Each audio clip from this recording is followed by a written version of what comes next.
Je ne sais pas ce qui se passe avec nos frères militaires, mais il faut quand même parler à vos camarades. L'Afrique a besoin de pauses pour travailler pour le développement. Il ne faut pas, tous les matins, on nous annonce une mutinerie des militaires qui prennent une base ou qui vont libérer les prisonniers. Non, on ne peut pas développer l'Afrique dans ces conditions. Et toutes ces perceptions contribuent à renchérir le crédit en Afrique. Parce qu'on va dire non, mais là vraiment, tous les jours il y a des coups d'État. Comment allez-vous investir dans ces pays? Un discours fort prononcé en ouverture de cette 9e édition du sommet de Dakar pour la paix et la sécurité en Afrique.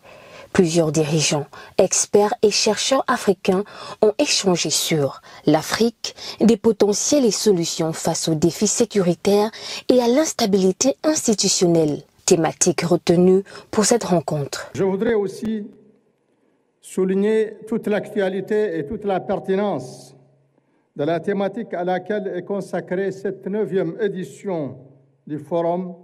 Je tiens à saluer l'image que le Forum international de Dakar ne cesse de nous renvoyer au fil des éditions. L'image d'une Afrique résolument décidée à se prendre en charge, à réfléchir à propos de ces défis et aux dynamiques socio-culturelles et économiques qui les sous-tendent.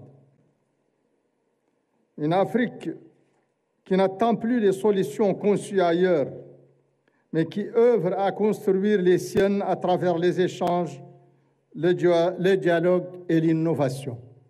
Pendant 2 jours, ils ont passé au peigne fin les questions liées à l'instabilité institutionnelle quasi généralisée et à la récurrence des coups d'État sur le continent.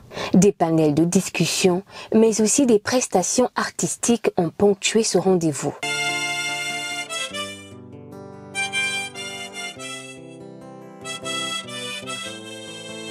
Les participants à ce sommet de Dakar ont convenu d'œuvrer pour une Afrique pacifiée, débarrassée de la gangrène des coups de force militaire pour établir partout la démocratie.